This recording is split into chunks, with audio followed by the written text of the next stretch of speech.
Você já se perguntou por que nascem menos canhotos do que destros? E qual a conexão entre a tribo de Manassés e o signo de Capricórnio? Bom, hoje nós não falaremos sobre horóscopo e nem nada disso. Falaremos de uma tribo de Israel e de pessoas que nasceram entre 22 de dezembro a 20 de janeiro. Por mais que pareça horóscopo, eu admito para você que não é, mas está ligado às estrelas e à nossa pré-existência. O meu nome é Guilherme e hoje daremos prosseguimento ao iceberg do multiverso da Bíblia. Vamos pegar como último vídeo uma mensagem encriptada sobre o Messias, utilizando o nome das tribos de Israel.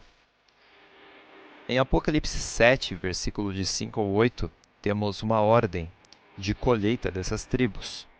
Interessante que a primeira é Judá, sendo que o Messias, ele é o Ben Davi, filho de Davi, e ele é Leão de Judá, ou seja, Jesus, que nasceu em setembro, é da tribo de Judá. Ele é o Leão de Judá, assim como nós vemos esse padrão nas estrelas. Então, é por isso que há um leão, e é por isso que ele é chamado de Leão de Judá, filho de Davi. Tem todo um significado por trás. E se pegarmos o hebraico, nós temos muitas camadas. A palavra Judá não é simplesmente um nome como hoje nós vemos, que é simplesmente uma etiqueta para a pessoa, e sim uma reputação, um shem, uma fama. O nome Judá ele pode significar exaltado, louvado ou louve a Deus. E isso segue para as outras tribos de Israel. Temos aqui que eu coloquei na mesma ordem as tribos que está em Apocalipse 7, versículos de 5 ao 8. Vamos ver se nós conseguimos extrair algum significado ou segredo por trás disso? Louve a Deus. Contemple um filho de boa sorte e abençoado. Minha luta que ficou no esquecimento, pois ele ouviu. Ligado ao galardão de uma casa elevada. Deus multiplicou ao filho da felicidade. Ou, no caso da mão direita, que está totalmente ligado a Jesus Cristo, o Messias. Eu estou à direita do Pai, à destra do Pai. Tudo está conectado. Então alguém pode pensar que isto seria aleatório, uma coincidência. Porém, eu acredito que as pessoas que dizem que algo é uma coincidência são as pessoas que não encontram uma explicação para algo. Além disso, eu estou falando aqui de pessoas que, no caso, não vêm nesta terra aleatoriamente. Você pode até pensar que, não, eu estou aqui porque meus pais se juntaram em determinada época, eles tiveram uma relação e eu nasci porque eles tiveram essa relação em determinado tempo e teria sempre sido a mesma coisa, mas não. Existem pessoas que nascem de 9 meses, de 7, de 5. Então, existem muitas variabilidades. E o que determina o mês que você vai nascer? Bom, isso são questões interessantes. Ah, mas por que Manassés seria janeiro? E se ele é janeiro, não faz sentido, porque assim, Ruben que é o primeiro filho de Jacó.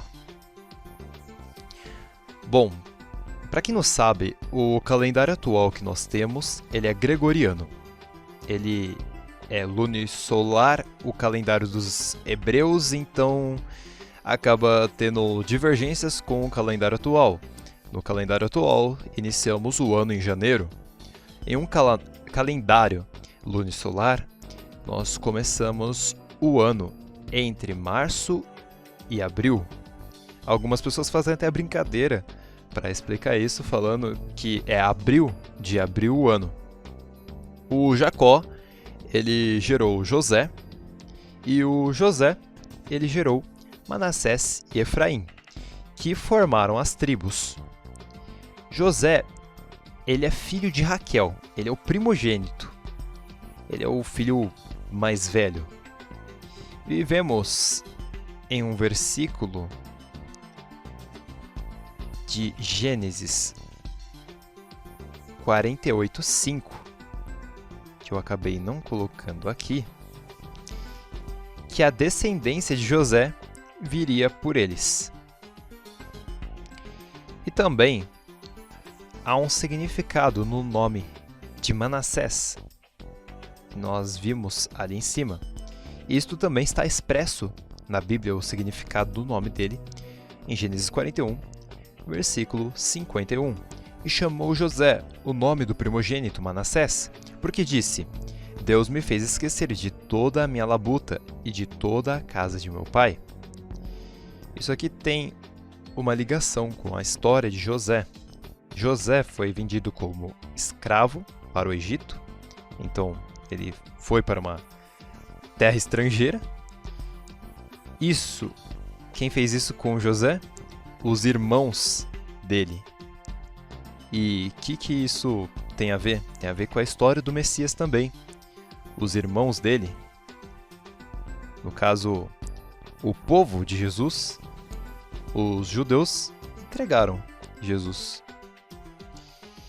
E isso é muito profundo, que o Ben Yosef, ou seja, filho de José, e Ben Davi, filho de Davi, está encriptado no Jesus Cristo. Porém, os judeus acreditam que Jesus Cristo não seria esse Ben Yosef, ou esse Ben Davi, filho de José, filho de Davi. Enfim, existem muitas questões.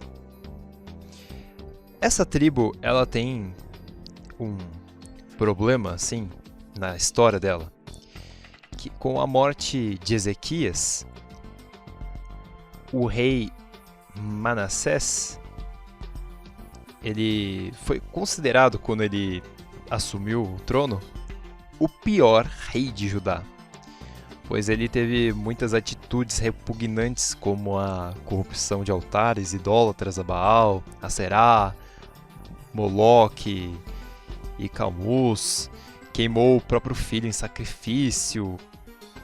E isso é algo bizarro, como os hebreus viviam esse ciclo em que eles se corrompiam, eles clamavam por um bom rei, então esse novo rei, ele fazia essa techuvá, esse retorno.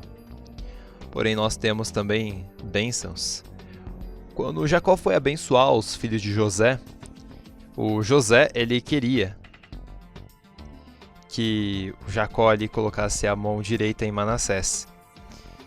Só que Jacó, ele respondeu para o José o seguinte, que é o versículo 48, de Gênesis 48, versículo 19.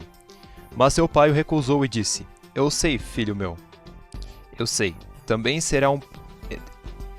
ele será um povo, e também ele será grande. Contudo, o seu irmão menor será maior que ele, e sua semente será uma multidão de nações. Isso aqui é uma exceção, porque geralmente o primogênito que herda a maior bênção. Mas existem exceções que o primogênito considerado, digamos assim, será o irmão mais novo, então que não seja o primeiro irmão, como no caso de Isaac. Isaac não era o filho mais velho, não era o primogênito que Abraão tinha, mas mesmo assim ele herdou a maior bênção. E isto ocorreu, como vimos em Números 1, versículos de 33 a 35, que Efraim, ele teve a sua descendência, ela alcançou mais pessoas, digamos assim. Os descendentes dele eram maiores em número. E, em um determinado momento, os filhos dos israelitas, eles estavam sendo mortos pelos midianitas e amalequitas, e isso ocorreu por 6 anos. Lembrando que amalequitas, você não vê um padrão aí? Por que será que Amaleque, esses cananeus, 6 anos, será que isso tem um padrão? Esses povos vizinhos, eles não apenas os deixavam, os hebreus, sem sustento, mas também queimavam os frutos da terra e os animais. Quando o povo clamou por ajuda, então aquela questão do ciclo que eu falei para vocês, o povo ele foi corrompido e então ele tenta voltar para o caminho e chama um líder, pede para Deus um líder. No caso, o juiz escolhido foi Gideão, filho de Joás, e o mais novo entre seus irmãos, de uma família pobre de Manassés. Deus escolheu Gideão, que começou a demolir o altar de Baal, e pediu a confirmação divina para seu chamado. Então, após isso, o Senhor ele atendeu a esse chamado, como nós vemos aqui em Juízes 6, versículos de 36 ao 38. Se hás de livrar a Israel por minha mão, como disseste, eis que eu porei um velo de lã na eira, se o orvalho estiver somente no velo, e toda a terra ficar seca. Então conhecerei que hás de livrar a Israel por minha mão, como disseste.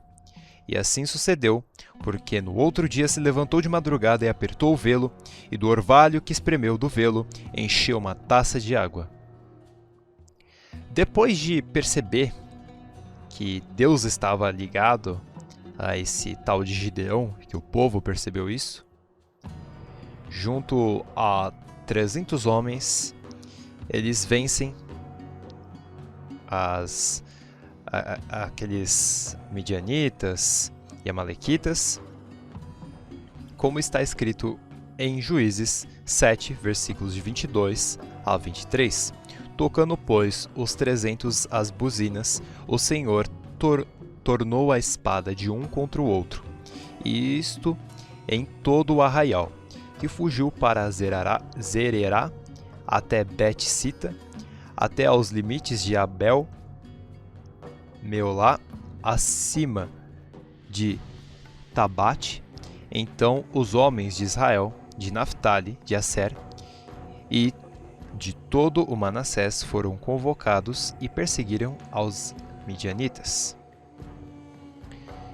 Interessante que após a vitória de Gideão, o povo deseja que ele os governe.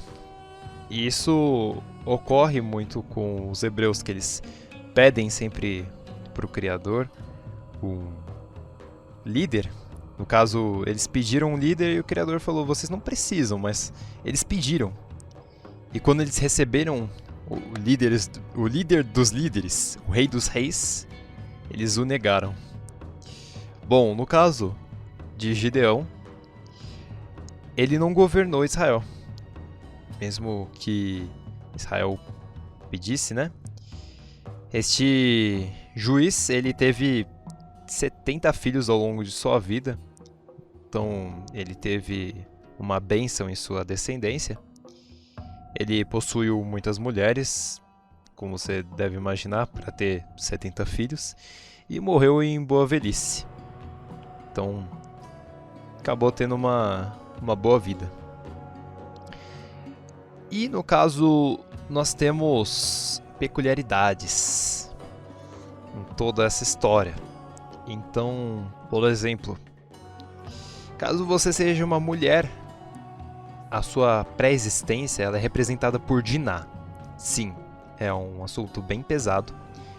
Nós não abordaremos isso aqui hoje.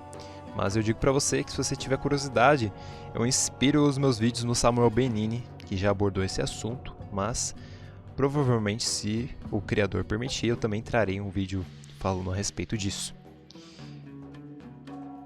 Mas, se você quiser saber da tribo de seus pais, digamos que você já entendeu como as coisas estão funcionando, então você pode saber mais da sua pré-existência olhando a tribo de seus pais.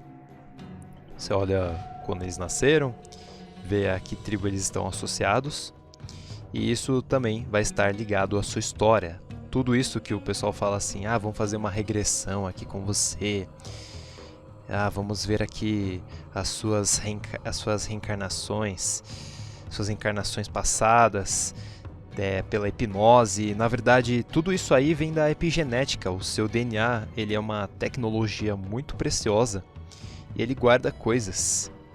Ele guarda essas coisas, então você às vezes passa por um lugar e você se sente bem. Isso também está ligado ao campo magnético, campo eletromagnético, mas às vezes está ligado com às vezes uma sensação de nostalgia que você não sabe explicar, que está ligado aos seus pais. Essa história, essas memórias que são passadas, e inclusive alguns sonhos que você tem, também são dessas memórias de seus pais, que está em seu DNA, em seu sangue. A tribo de Manassés, voltando ao assunto, ela está no lado direito, ou seja, o sacerdote Urim, no Urim. Os nascidos em Manassés, eles são do oeste. E a palavra oeste, ela significa em hebraico Marav. Marav, ela pode significar oeste, futuro e destino. Além disso, se eles estão em oeste, são de Manassés, logo são gersonitas. E é muito lindo, como vemos em Mateus, versículo 24, Mateus 24, versículo 27, que o Jesus, ele vem pelo oeste. Porque assim como o relâmpago sai do oriente e se mostra até no ocidente, assim há de ser a vinda do Filho do Homem. No Êxodo 28, versículo de 17 a 21, vemos que a tribo de Manassés, a pedra que representaria Manassés, a tribo, seria ônix, que é a pedra que representa José. Essa pedra aqui. Lembrando que no nosso futuro é para nós sermos como Messias, como eleitos, como Cristos. Esse é o objetivo disso tudo. Então, cada tribo tem uma característica, mas depois todos nós seremos da tribo de Judá, que é a tribo do nosso marido, que é Jesus Cristo. Ele nos chamará como esposas virgens. Outra coisa interessante são sobre os apóstolos. Apóstolo de Manassés seria o Tiago. Tiago, que inclusive tem aquela Bíblia King James, é incrível, né? Essa palavra aqui em hebraico, Yaakov, que também se transformou em Iago, e é daí que veio Tiago, no português. Em inglês, se transformou em James. Por quê? Porque quem fez essa Bíblia foi o King James, o Rei James, e é por isso que essa Bíblia se chama King James. Mas Yaakov também está ligado ao nome Jacó. E é interessante porque isso aqui, essa questão de você ver os nomes em hebraico, faz você se lembrar de determinadas pessoas na Bíblia com nomes, né? Talvez um tal de Josué, que se chama Yahusha, que por um acaso é o nome do Messias. Yahusha, que deixou o povo na Terra Prometida. Olha que interessante, né, meus caros irmãos judeus? Foi Yahusha que deixou vocês na Terra Prometida, né? Que curioso, não é mesmo? Jesus Cristo? Não, tô sendo um pouco intolerante. E a palavra Yaakov significa aquele que vem do calcanhar, ou suplantador. É interessante porque alude a essa questão quando Yaakov veio, ele lutou com a sua versão alternativa, digamos assim, que é Esaú. Ele veio segurando o calcanhar de Esaú, ou seja, eles já brigavam no útero, que alude à pré-existência. E é por esse motivo também que essa vida é um teste, tipo... E as pessoas que, sabe, é um assunto pesado, mas acabam batendo as botas no útero. Na verdade, ali já tem... você só precisa, sabe, ser batizado. O que é o batismo? É nascer aqui. Nascer aqui nessa terra aqui é um batismo. Tanto que a gente vem do sangue, né? A gente vem do útero. A gente vem do Santo dos Santos, que é o corpo da mulher. E isso já é o nosso, como se fosse o nosso batismo. E nós temos o nosso teste, é por isso que essa vida ela é difícil. E então, mesmo uma pessoa que acaba batendo as botas ali no útero, ela já tem o seu julgamento. E isso é por conta da pré-existência também. Porque, na verdade, nós somos um ser infinito que não dá para esperar o infinito para nós falarmos, na verdade, eu fui mal ali naquela situação, mas eu sou infinito, então, na verdade, alguma hora eu mudaria. Aqui é a sua chance de mudar, que todo mundo tem, porque todos nós aqui na Terra, nós fizemos coisas erradas, é por isso que nós estamos aqui, porque nós somos as estrelas que o dragão puxou com a sua cauda. Isso aqui pode ser muita informação, mas algum dia isso aqui vai fazer muito sentido. Os nomes dos apóstolos, então, aqui associados às tribos, na verdade, os apóstolos, né, de cada tribo. E se nós estamos falando de Manassés, então vamos falar de Yaakov, né? Que é o Tiago, que é de Manassés. O Tiago ele tem determinadas características. E, novamente, não é como se eu estivesse falando que existe um arquétipo, que existe uma fórmula que você só pode ser desta maneira, mas que existe uma natureza para este vaso, esse corpo que você ocupa, para as suas determinadas atitudes. Então, o Tiago, ele é visto como um cara zeloso e determinado. Ele também é visto como alguém ambicioso, leal e fidedigno. Também, em certas ocasiões, impetuoso. Claro, ele é o único apóstolo cujo martírio é registrado no Novo Testamento.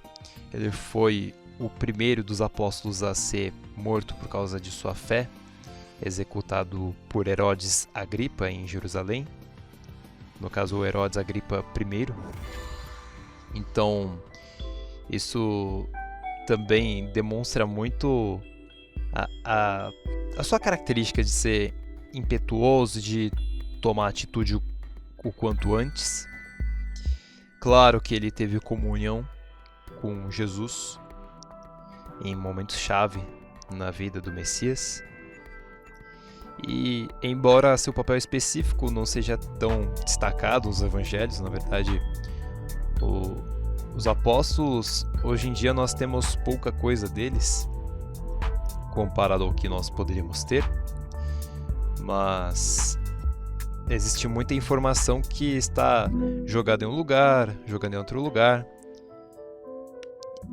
E, apesar disso, o Tiago, ele é um dos poucos que nós temos as coisas registradas. Por exemplo, como ele bateu as botas, está registrado na Bíblia, né? Porque como os outros apóstolos bateram as botas, não está escrito. Mas é interessante que um apóstolo aqui, ele, na verdade, não existe nenhum lugar falando que ele morreu. Era de Aquário, né? Era de Aquário, mas uma coisa interessante, né? Esse carinha aqui,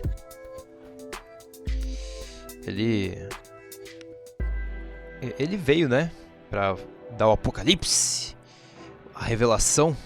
Ele foi pro futuro. Ele não só recebeu um PowerPoint ali e já era. Não, ele foi pro futuro. Que interessante, né? Na verdade, quando o pessoal fala de Tomé, que veio pro Brasil e tal, será que eles não estão confundindo com outra pessoa? Bom, isso aqui pode ser só uma viagem, não é mesmo? Há muitas pessoas que nascem em janeiro. No Canadá, Rússia, Noruega, Suécia, Finlândia, também no Japão, Austrália, China, Coreia do Sul. Claro, esses países, eles são muito extensos, então encontrar coisas em comum entre eles é uma tarefa até que bem complicada. Porém, eu fiquei curioso para descobrir se, como a maior parte das pessoas que nascem em janeiro nascem nesses países, eu queria saber se existia algumas coincidências entre esses países, e o que eu descobri foi que nós temos cerimônias e rituais de passagem que marcam transições importantes na vida nesses países que eu citei, como essas transições, né? Nascimento, casamento, formatura e morte. Então temos rituais em cada um desses países, exatamente de cada uma dessas passagens, mas só que algo mais exacerbado do que nós vemos nos países em geral. Além disso, nós temos a questão da arte e o artesanato, que desempenham um papel importante nas tradições culturais de todos esses países. E muitos desses países têm uma forte conexão com a natureza e uma cultura de respeito à preservação ambiental. E tem alguém aí na sua família que nasceu em janeiro? Então, esta seria, em resumo, a tribo dessa pessoa. Caso você seja essa pessoa, preste atenção que isso tem ligação com sua história nos céus, no caso a sua pré-existência. Nós somos pré-existentes, é por isso que o Cordeiro foi morto antes da fundação do mundo. Se o Cordeiro é morto antes da fundação do mundo, que é Jesus, então significa que ele teve que pagar pelo pecado de alguém. Pecado de quem? Pecado dos anjos. E nós somos anjos, sim. Caso você não tenha entendido muito bem e tenha curiosidade nesse assunto, veja a parte anterior, que eu vou estar deixando aqui no final, sobre a Cabala. Eu deixarei também a playlist completa, caso você tenha curiosidade. Se você gostou, deixe seu like, se inscreva no canal e muito obrigado por me assistir até aqui e fiquem com Deus.